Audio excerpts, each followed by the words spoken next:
Bonsoir, on est à 500 abonnés, donc du coup il fallait que je trouve quelque chose pour fêter un peu ces 500 abonnés que j'attends depuis déjà 2 ans. Mais bon, comme je dis, c'est pas le nombre d'abonnés qui compte, c'est le nombre de gens qui regardent les vidéos, le nombre de gens qui réagissent. Moi je n'ai pas de palier, je veux pas passer les 15 000 abonnés, passer le million, passer les 100 000. Moi, mon seul objectif c'est d'avoir un jour 1000 abonnés pour pouvoir avoir une communauté assez élevée et pouvoir faire un peu ce que je veux tout en ayant des gens qui réagissent à ce que je fais. Donc pour moi 1000 abonnés, tu vois, ce serait parfait et c'est mon objectif jusque fin 2020 sans vouloir et sans rentrer dans le putaclic. Donc, on est à 500 abonnés, et je me suis dit, il faut que je fasse un truc qui, à des stades d'abonnés, sortiront. Et donc, je me suis dit, j'ai pas mal changé de choses dans ma collection, celle qui est là, étant donné que j'ai jarté presque tous mes DVD. Donc, toutes les vidéos collègues que vous avez pu voir, pour ceux qui me suivent depuis très longtemps, depuis des années, venir, et bah tous les DVD sont partis. Donc, elle a vachement changé. Et au lieu d'avoir, comme avant, 500 DVD et quelques Blu-ray, une petite centaine de Blu-ray, je suis passé de, on va dire, 30 DVD à un bon 400, 450 Blu-ray. Voilà, j'ai un peu tout, tout changé. Et surtout que les DVD que j'ai vendus, la plupart, je les ai pas remplacés par des Blu-ray. Donc voilà. C'était un petit disclaimer pour vous dire que vous n'allez pas voir du tout les mêmes films que vous avez vus il y a certaines années. J'ai tout changé. Également, il y a beaucoup de Blu-ray que je n'ai pas eu la chance de voir et qui sont dans ma collection étant donné que je fais beaucoup de magasins de déstockage et qui vendent souvent des Blu-ray à 1,50 €, 2 €. Et du coup, j'en profite pour remplir ma culture de films qui des fois sont très pourris, mais des fois des films que je ne savais pas l'existence et que je les ai achetés et que je les ai vus après. Mais il y en a beaucoup que je n'ai pas vus étant donné que c'est mes derniers achats. Donc c'est un peu compliqué de vouloir me mettre à jour au vu de toutes les sorties et au vu de tout ce que je regarde dans la semaine. Mais dans ce cas-là, je vais vous le dire. Dans cette vidéo-là, on va traiter des Blu-ray allant des chiffres à la lettre B, inclus, et au prochain stade d'abonnés. Donc je sais pas si ça sera 600 ou 1000, ça dépend. Mais au prochain stade d'abonnés, on ira faire les autres. Voilà. Donc je pense que ce sera 600. 600, je vais faire du B à F. Et si on a atteint les 1000 très rapidement, je ferai tout. Sachant que là, je vais faire que les DVD simples, les DVD et Blu-ray simples. Et que tout ce qui est coffret, série, etc., c'est dans cette partie-là et j'en parlerai plus tard. Bref, commençons. Cette intro est déjà très longue, elle dure déjà 3 minutes. Commençons très rapidement avec les chiffres. J'en profite pour débarrasser ma merde parce que ma chambre est très en bordel. C'est rangé en ordre alphabétique, mais mon ordre alphabétique. C'est-à-dire que des fois, je les ai rangés par réalisateur, des fois, j'ai rangé les nombres. Vous allez comprendre, je vais vous expliquer pourquoi je les ai rangés là. Mais voilà.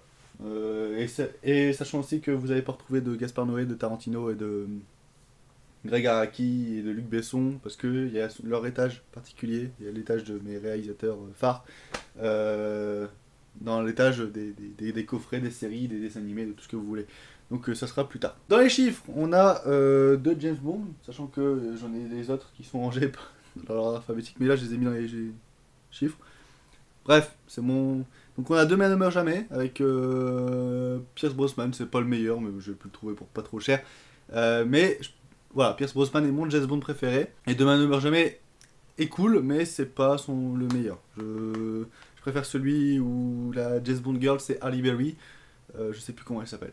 Parce que tous les titres pour Pierce Brosnan se ressemblent, donc je sais plus c'est lequel. On a Quantum of Solace, qui pareil n'est pas le meilleur de Daniel Craig, mais ça reste toujours mieux que Spectre, parce que je déteste Spectre. Récemment acheté, mais ça fait très longtemps que je l'ai vu, Les 7 mercenaires, le remake de Antoine Fuqua. Il faudrait que je trouve l'original, parce que j'ai beaucoup aimé l'original, mais le remake est également très cool, je trouve.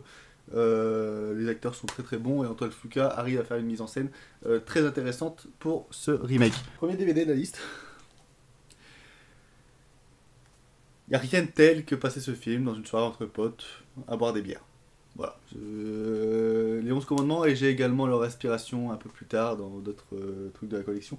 Les 11 commandements, pour moi, je trouve ça exceptionnel. L'humour Michael Youn, ça marche toujours en soirée avec des potes avec des bières, mais ça ne fonctionne pas en termes de cinéma, mais vous avez compris. Toujours sous blister, Le 12 hommes en colère de Sidney Lumet. Alors, j'ai déjà vu le film, c'est un classique du cinéma, c'est forcément l'un des meilleurs films de son réalisateur, et même, je pense, de tout le XXe siècle. Voilà, c'est un des films qui a fait le cinéma, très bon huis clos, très bonne histoire. Je vous le recommande. Je peux rien vous dire sur le Blu-ray, je sais pas, je l'ai pas encore vu, je l'ai acheté, je l'ai vu qu'il était pas cher sur Amazon. Donc je l'ai pris, mais 12 hommes en colère, c'est quelque chose qu'il faut à tout prix voir si vous aimez le cinéma et si vous aimez tout ce qui est très bonnes histoires et très bons dialogues. Voilà, un petit DVD des Guignols, parce que j'aime bien les Guignols, ça a fait mon enfance, putain 15 ans. C'est leur meilleur truc, c'est hilarant, c'est très cool. Je l'ai pris, je l'ai rematé une fois, et voilà, mais je peux pas le jarter le DVD étant donné qu'on peut que le trouver en DVD et pas en Blu-ray, donc je garde le DVD pour ça. Faut que je me trouve le 21, mais j'ai le 22 Jump Street, qui est hilarant, je trouve ça génial. Je vous le recommande si vous voulez vous taper des barres, c'est très très cool. Je sais plus si c'est sorti en 2017 ou 2018. Mais 24 heures limite, je me rappelle, c'était très très bien. Moi je suis plus collectionneur, je mets les films que j'aime bien en Blu-ray, plus que je vais acheter le film que j'aime bien et le remater après. C'est plus pour l'avoir sous la main si j'ai envie de me le remater, et même pour le souvenir. Voilà, c'est une idée comme ça, mais respectez, c'est collectionneur. 28 jours plus tard et 28 semaines plus tard. 28 jours plus tard, c'est Danny Boyle, c'est phénoménal. 28 semaines plus tard, c'est un autre, je sais plus comment il s'appelle. Juan Carlos Fernandinho, celui qui a fait un tacto, je connais pas. 28 jours plus tard est évidemment bien supérieur à 28 semaines, bien que les deux se correspondent très très bien. Et c'est des très bons films de zombies. J'en ai parlé très vite fait dans ma vidéo sur Guy Ritchie, le 51e État. C'est très très cool, c'est un bon body movie. Pas de ce qui, c'est pas culte, c'est pas non plus excellentissime, mais ça passe le temps et c'est un peu une sorte de film d'action à l'ancienne qui n'est pas démodé, mais qui fait très plaisir à revoir pour la nostalgie. Alors là, voilà, un de mes films préférés, facilement dans mon top 5 et dans mon top de tous les films confondus, 120 battements par minute. C'est phénoménal, c'est un des meilleurs films que j'ai vu de ma vie. Ça parle du sida et ça parle de l'homosexualité d'une manière très très fine, très très juste, mais en même temps très très triste. C'est phénoménal. Je vous recommande de regarder 120 battements par minute, facilement dans mon top 5 de mes films préférés. C'est excellentissime. Il y a une scène d'amour entre deux mecs où il y a une transition à l'intérieur et ça dure 20 minutes. Toute cette scène est troublante. C'est magnifique. 300, Zack Snyder, c'est pas un de ses meilleurs films, mais 300 c'est toujours l'éclat à regarder. C'est un bon délire, c'est Zack Snyder, c'est plutôt cool, même si je suis pas trop fan de ces bouillies numériques, mais Zack Snyder arrive toujours à rapporter quelque chose de très profond dans son cinéma qui me fait beaucoup plaisir, et donc dans 300 ça fonctionne terriblement bien. 2001 l'Odyssée de l'espace, voilà, tout grand cinéphile se doit de le posséder dans la collection, et je répète exactement ce que dit Durandal, parce que je pense exactement la même chose que lui sur 2001, mais c'est vrai qu'en Blu-ray ça a de la gueule.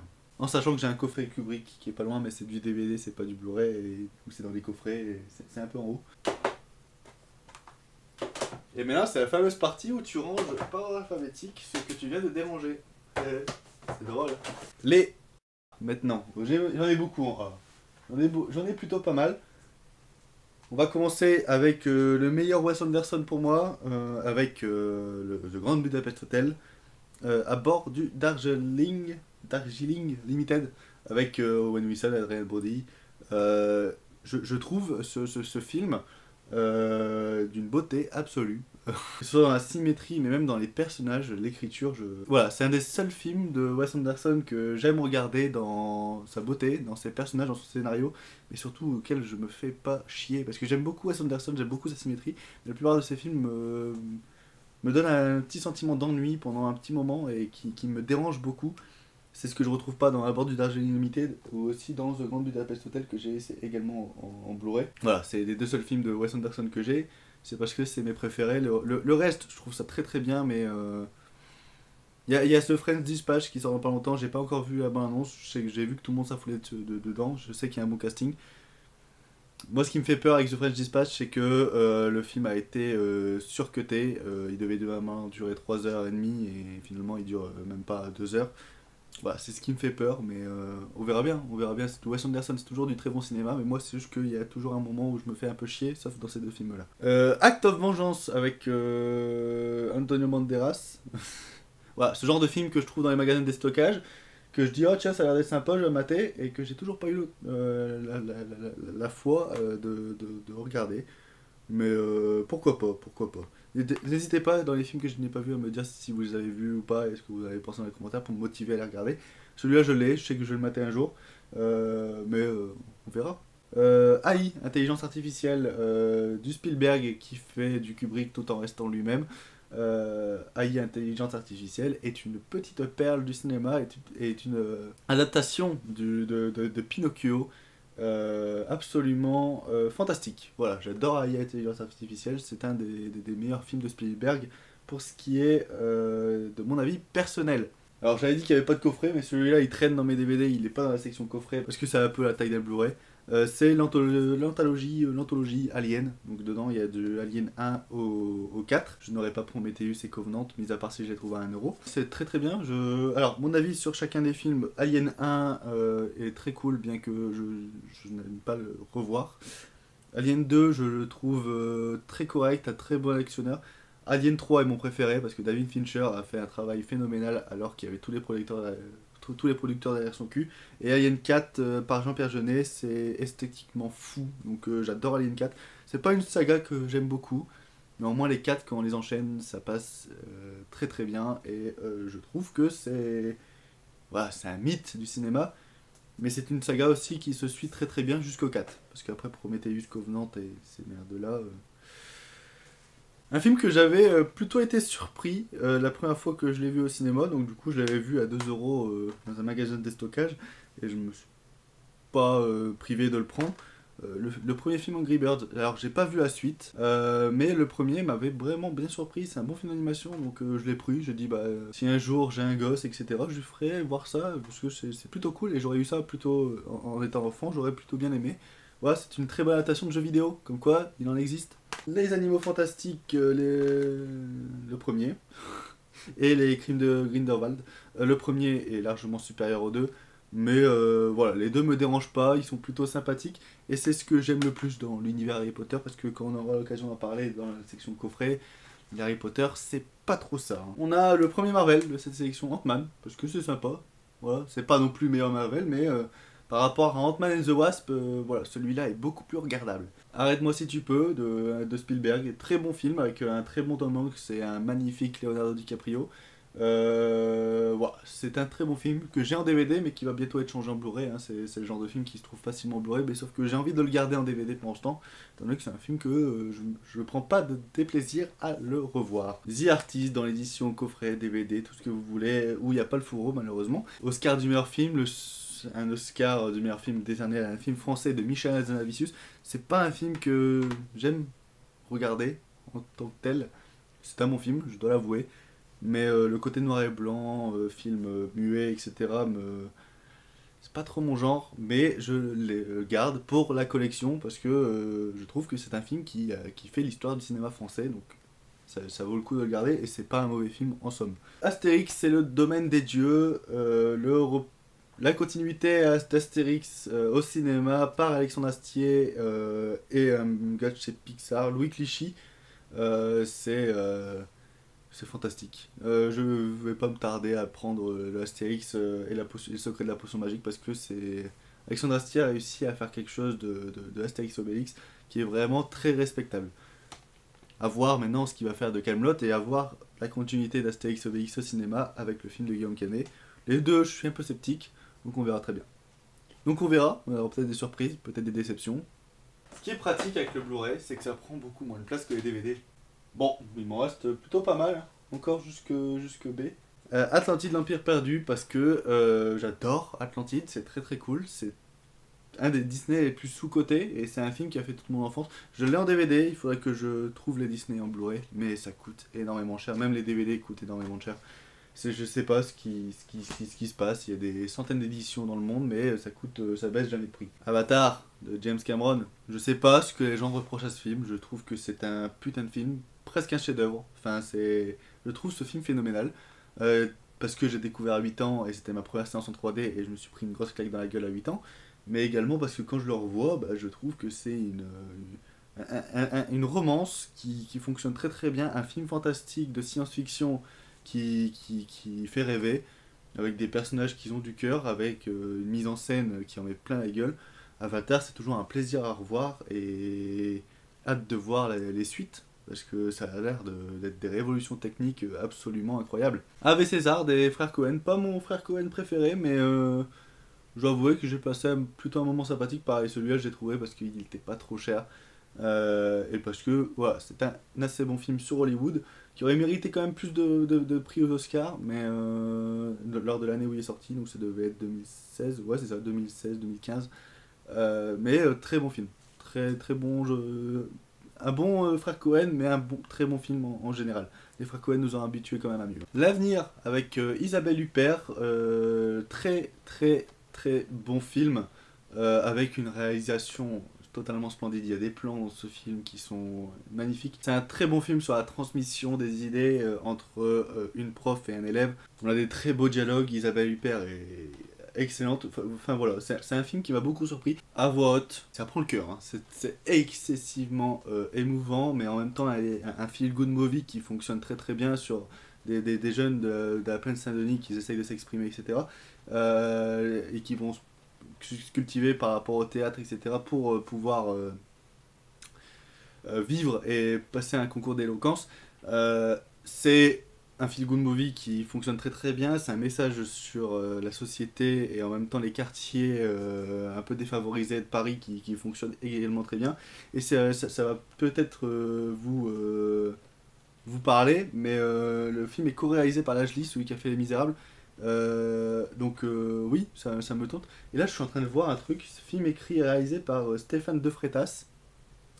Alors je sais pas si Guillaume, donc Catman, c'est quelqu'un de ta famille, mais chapeau. Je vais mettre cet extrait là sur Twitter et je vais le notifier, j'ai envie de savoir. Stéphane De Freitas, est-ce qu'il fait partie de ta famille, Catman? Peut-être, je ne sais pas, ce serait beau, ce serait quelque chose de de plutôt cool. Voilà, mais à voix haute, je vous recommande, c'est très très bien. Donc là j'ai les deux Avengers, donc The Avengers premier du nom et le Avengers 2, voilà, dans un coffret qui m'a pas coûté grand chose également. Ensuite on a Avengers 3, évidemment, je trouve le meilleur film du MCU, voilà, il n'y a pas de photo. Avengers 3 est celui qui est le plus émouvant, celui où l'action est constamment présent et où tout ce qui est développé dans le film est répondu et ont un réel sens et un réel intérêt. Donc Avengers Infinity War, le meilleur film Marvel.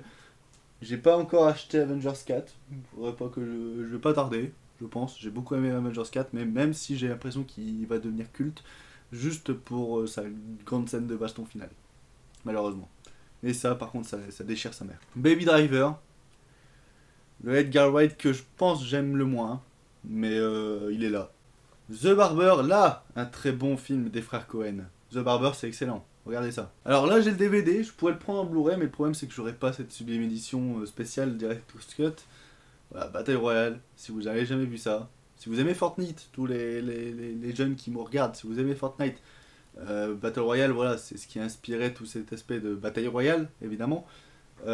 Et c'est excellent, ça a des très bons messages, et Takeshi Kitano est fantastique. Bon, là, on est dans la série des Batman, parce qu'il y a beaucoup de Batman. Batman le film de 69, 66, ça va. Et bah c'est un très bon film pour délirer. C'est drôle, franchement c'est drôle. C'est pour ça que je l'ai et même je trouve que le film mérite une place dans la collection parce que c'est les débuts de Batman au cinéma. C'était un téléfilm il me semble, mais c'était à mourir de rire. Voilà, c'est très bien, c'est très cool. Les deux Batman par Burton, pareil en DVD, donc Batman 1 et Batman le défi. Voilà, Jack Nicholson dans le rôle de Joker, c'était fantastique. Et le défi, c'était moins bien, mais toujours de la très bonne qualité. Et ils font partie des Burton que je préfère le plus dans sa filmographie. Parce que là, en ce moment, il est en train de nous régaler, le jeune. Batman Forever, moins pire de Schumacher, parce que Batman et Robin, voilà. Et celui-là, il y a Jim Carrey, donc c'est cool. Là, un bon film avec Jim Carrey, pas comme Sonic, parce que putain, Sonic, Jim Carrey est morflé. Hein. Le Dark Knight, évidemment, hein, ça me paraît logique.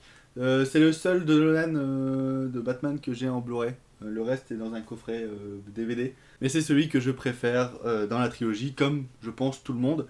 Mais j'aurai l'occasion d'en parler prochainement quand je parlerai du coffret qui arrivera dans la vidéo spéciale coffret. Et ensuite, Batman versus Superman, l'aube de la justice. Pour moi, il est du même niveau que le Dark Knight. C'est un chef-d'œuvre fantastique. Surtout la version longue, parce que la version cinéma, mais la version longue, c'est magnifique. Snyder aurait pu sauver DC, mais finalement, ils ont préféré donner la tâche à Josh Whedon pour Justice League. Voilà, release de Snyder Cut, on la veut tous. Je vais continuer à ranger. On continue dans la liste des B, évidemment, parce qu'on va s'arrêter là. Avec A Beautiful Day, une sorte de taxi driver avec un Joaquin Phoenix qui se rapproche un peu plus de sa folie dans le Joker. Film de Lynn Ramsey, ça raconte l'histoire d'un... Oui, il va pour rechercher une fille, la fille d'un sénateur, et il va partir dans sa recherche étant donné que c'est un ancien tueur à gages.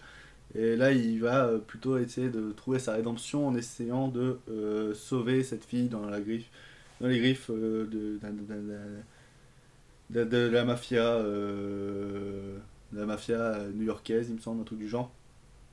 Je l'ai vu au cinéma quand il est sorti. Je m'étais plutôt fait chier et je l'ai revu genre quelques mois après quand il était sorti en téléchargement pour me refaire une idée dessus. Et c'est vrai que c'est un film plutôt touchant et qui prend bien au cœur. Et je sais plus si je l'avais mis dans un flop à l'époque, mais c'est vrai que c'est un bon film et Joaquin Phoenix a vraiment une très très bonne performance dedans. D'ailleurs, félicitations à son Oscar qui méritait largement.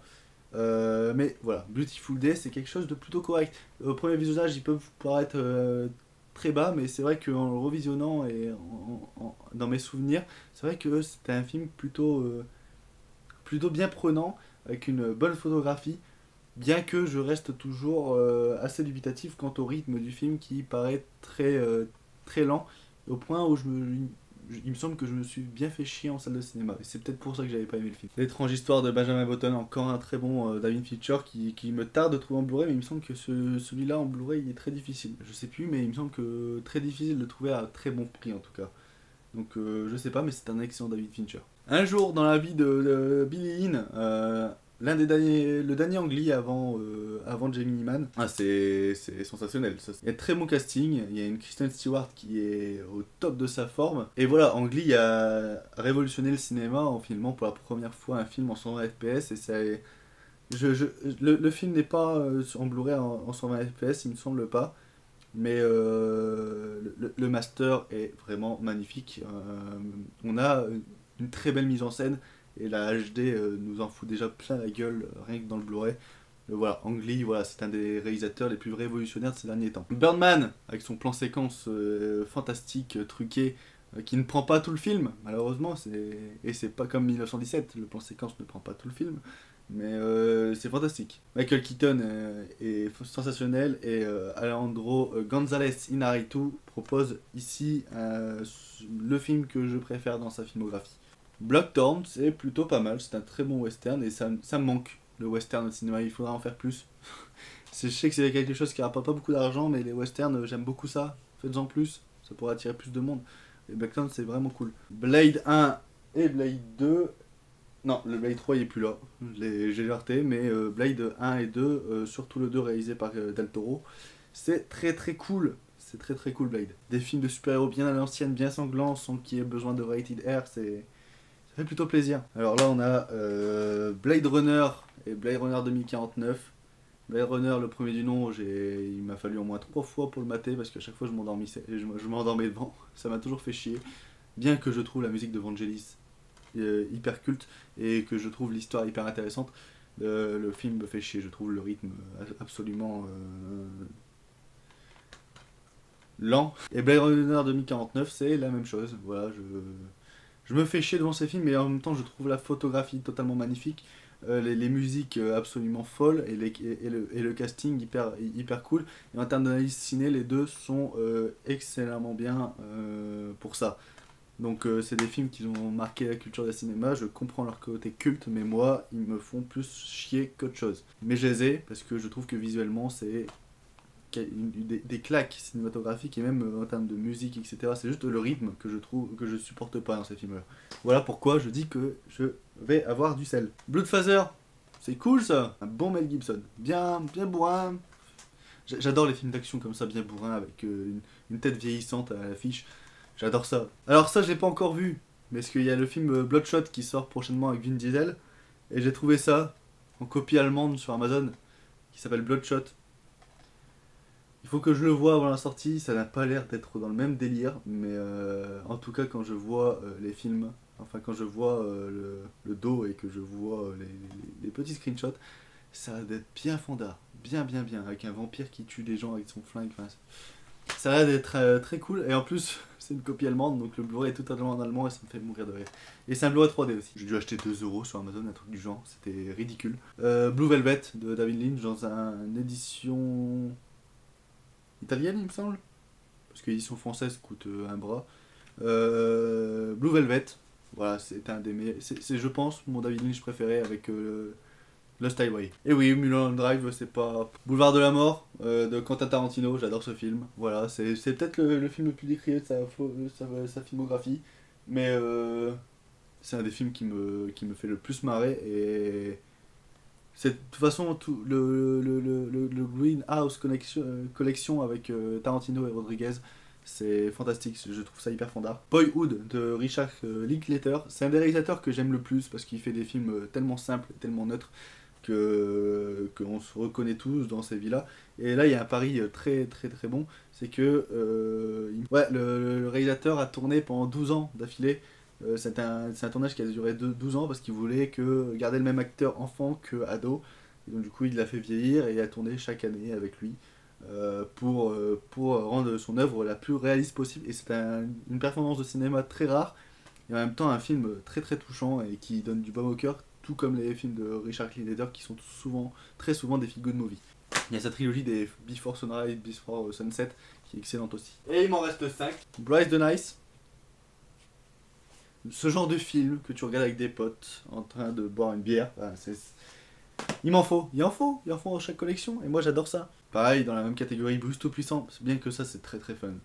On sait pas quoi regarder un soir, on met Bruce Tout-Puissant et on s'éclate. Parce que Jim Carrey, autre film que je n'ai pas vu, mais par contre le casting m'avait beaucoup tenté, déstockage, 1,50€, Bullet Head. Il y a Antonio Banderas, John Malkovich et Adrien Brody, le casting me tente de ouf. Je sais pas ce que ça vaut, mais je l'ai pas vu. Mais je l'ai vu à 1,50€ et je me dis putain, le casting, faudrait que je regarde. Je sais pas ce que ça peut donner, mais pourquoi pas. Bunkaru, avec, je trouve, un Blu-ray très beau. Pareil, je n'ai pas vu, j'ai vu le casting. Ron Perlman, Woody Harrelson, et je sais pas, mais ouais, j'ai vu le Blu-ray qui était bleu, ça m'a attiré l'œil, j'ai acheté, ça m'a coûté 2€. Je sais pas, déjà rien que le meilleur film de l'année par je sais plus quoi, ça me fait mourir de rire, mais ça a l'air d'être un délire à Sin City ou un truc du genre. Pourquoi pas? N'hésitez pas à me dire si vous l'avez vu, à dire ce que vous en avez pensé. Croisement du western de spaghetti, du film de samouraï, du jeu vidéo et du film de gangster. Ah ouais, ça va être un délire. Je vous en parle sur Twitter dès que je l'ai vu. Et ensuite, dernier film de ma sélection du B, avec Ryan Reynolds, Buried, un des films qui a fait le plus sérieux, hein, où il va pas se la jouer Deadpool. Buried, c'est pour moi un des films cultes, un des films de genre vraiment très culte.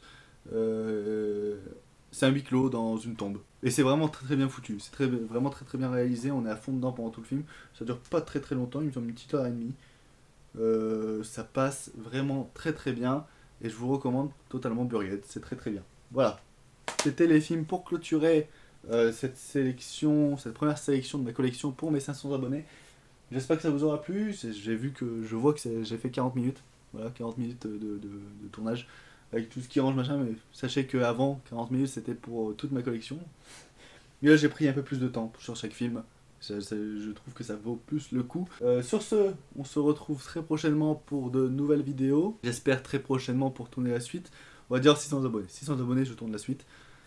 Sur ce, prenez soin de vous, à la prochaine. N'allez pas voir Sonic, allez voir Nightmare Island, c'est très très cool. Allez voir des films au cinéma, c'est toujours le plus important. Ciao tout le monde, peace. Run away, turn away, run away, turn away.